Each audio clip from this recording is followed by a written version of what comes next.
Papa mummy के लिए best gift Saregama कारवां।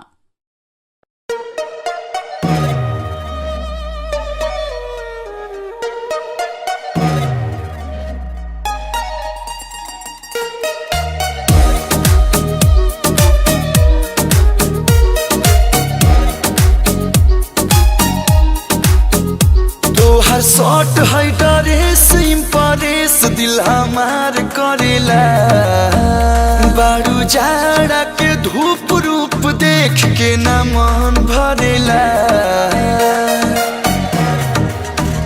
तोहर शॉट है ड्रेस इम्प्रेस दिल हमार करेला बारू जाड़ा के धूप रूप देख के न मन भरेला।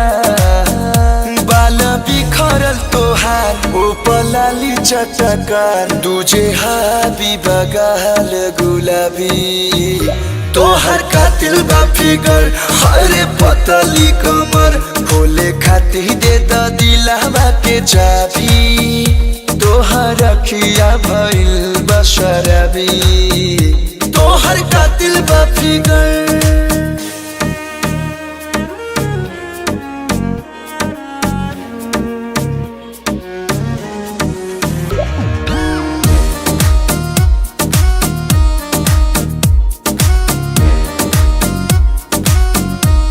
तोहर सूरत लगे मूरत न जरूरत बा सिंगारे के हमन ढरकल ह दिल पर कल खाली खोजे निहारे के करे गजरा कतल गजरा हलचल तोहर गुस्सा बगोरी खराबी तोहर कातिल बा फिगर हरे पतली कमर खोले खाती दे द दिलवा के चाबी तोहर अखिया भइल बशरबी तोहर कातिल बा फिगर।